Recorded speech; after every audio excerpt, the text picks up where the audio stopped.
The last message my best friend ever sent me was only 3 words. I'm really tired. When I read it that night, I thought she meant emotionally tired. Life tired. The kind of tired we all joke about when we're overwhelmed with bills, work, and the weight of growing up. I typed back something casual. Same, call me tomorrow. She never did. And the next morning, the phone call I got wasn't from her. It was from her mother.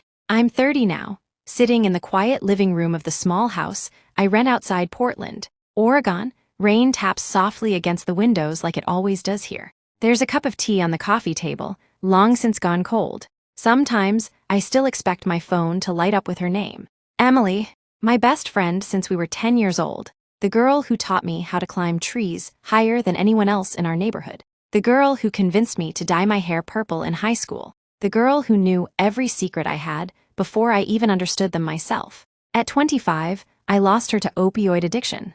And for a long time, I thought I lost a part of myself too.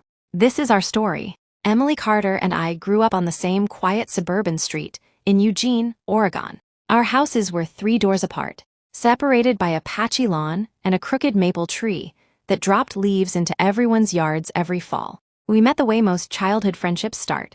Accidentally. I was 10 years old, sitting on the curb outside my house, trying to teach myself how to ride my new skateboard.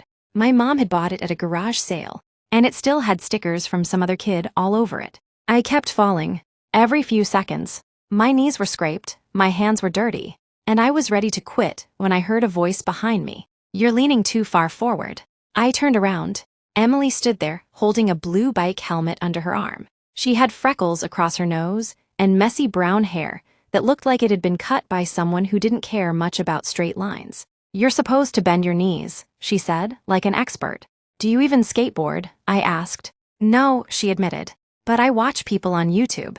That was Emily, confident even when she had no idea what she was doing. She walked over, grabbed the skateboard, and demonstrated what she meant. 2 seconds later, she fell too.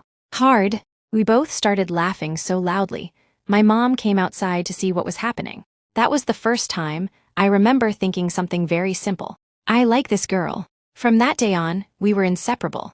We rode bikes through the neighborhood until the streetlights came on. We built forts in the woods behind the elementary school. We whispered secrets during sleepovers while watching terrible late-night movies.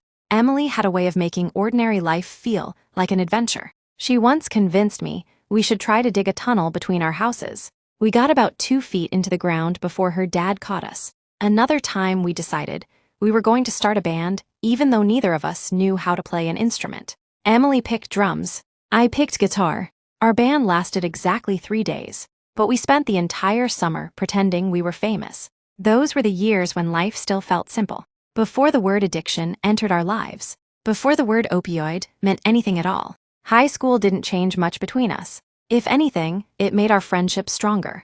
Emily was the kind of person everyone liked. She had a quick laugh, a sarcastic sense of humor, and a way of making people feel comfortable around her. Teachers liked her. Coaches liked her. Even my parents loved her. Emily is the daughter we never had, my mom used to joke. Emily would grin and reply, adopt me then. She played soccer and worked part-time at a small coffee shop downtown. I was quieter, more anxious about everything. Emily balanced me out. When I worried too much, she reminded me life didn't have to be perfect. When she acted impulsively, I reminded her someone should probably think before jumping off cliffs into rivers. We were different, but we worked. Every friendship has that kind of balance. The push and pull, the loud and the quiet, the fearless and the careful. We graduated high school together in 2013, standing side by side in the hot June sun, wearing blue caps and gowns. I remember Emily squeezing my hand before we walked onto the football field. We're gonna do big things, she whispered. I believed her. I really did. Life after graduation pulled us in different directions, but we stayed close.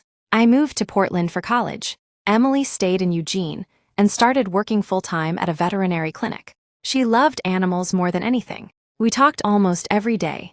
Text messages, late-night phone calls, weekend visits when I came home.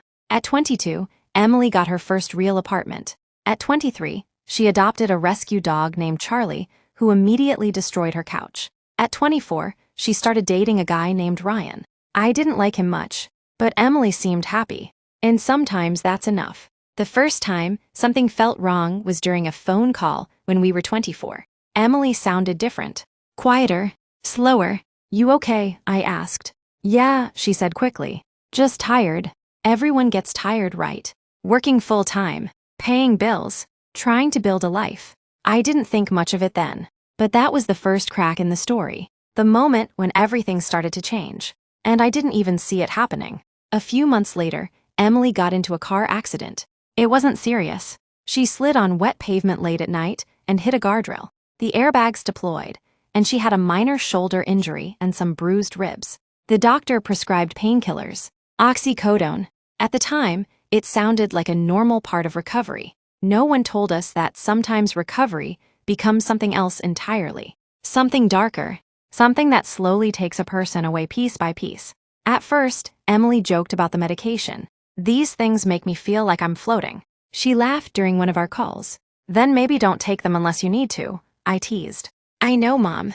We laughed. Everything felt normal. But addiction rarely begins with something that looks dangerous. It starts small. A pill after a long day. Another one to sleep better.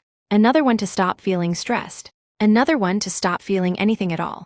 And by the time anyone notices, the person they love is already slipping away. The changes were gradual. Emily started canceling plans. She stopped answering messages as quickly. When we talked on the phone, she sometimes sounded distant, like her mind was somewhere else. I told myself it was just adulthood. People get busy. Life gets complicated. But deep down, there was a quiet voice inside me whispering that something wasn't right. I wish I had listened sooner. By the time Emily was 25, the girl I had known since childhood was becoming someone I barely recognized.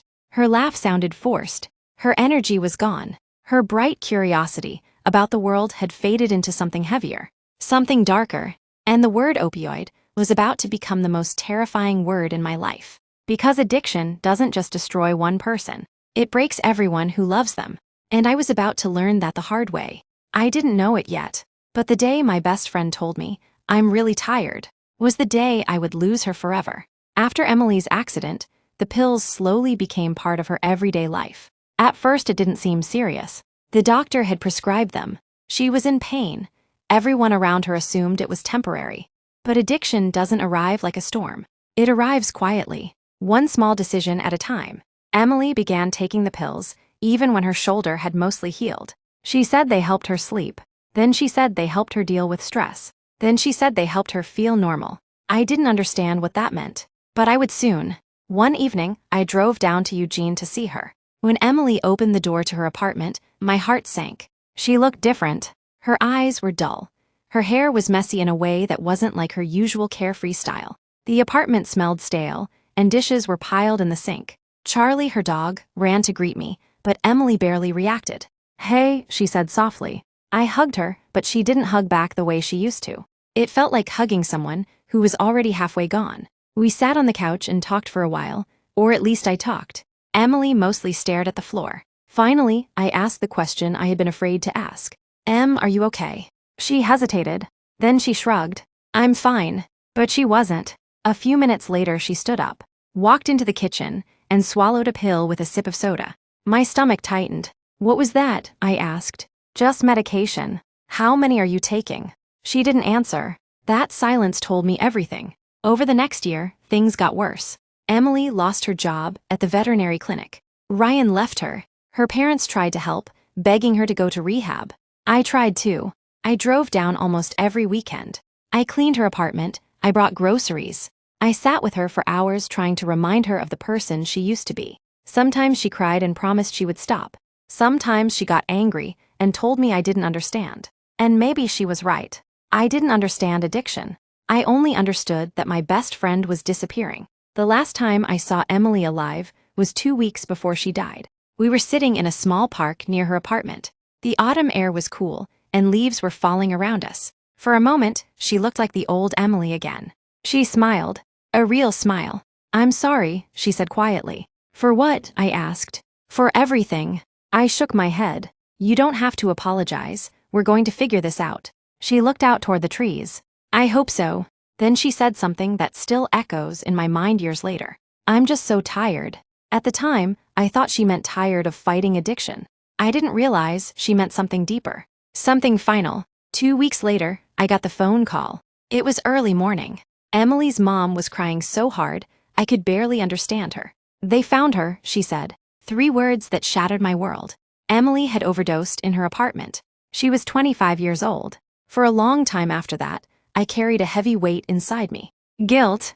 I kept asking myself the same questions. Could I have done more? Could I have saved her? But addiction is a battle that love alone cannot always win. And learning that truth was one of the hardest lessons of my life. 5 years have passed now. I'm 30. Sometimes when it rains outside like it is tonight, I sit quietly and think about Emily. Not the version addiction stole from us, but the girl who laughed while falling off a skateboard. The girl who wanted to start a terrible garage band. The girl who believed life was an adventure waiting to happen. Addiction took her from this world, but it didn't erase who she was. And it didn't erase the love we shared for 20 years. If Emily were here today, I know what she would want people to understand. Addiction isn't a moral failure. It's a disease. One that is silently taking thousands of lives across America every year. Behind every statistic is a person, a daughter, a friend, someone whose story mattered, someone who was loved. Sometimes, I still look at the last message she sent me. I'm really tired. For years, those words haunted me. But now, I choose to hear them differently. Not as the end of her story, but as a reminder. To speak about addiction. To check on the people we love. To never assume someone is just tired. Because sometimes, those quiet words are really a cry for help. I couldn't save my best friend. But if telling her story helps even one person seek help, or helps one friend refuse to give up on someone they love, then Emily's life will continue to matter. And somewhere, I hope she knows this. She was never just another statistic. She was my best friend, and she always will be.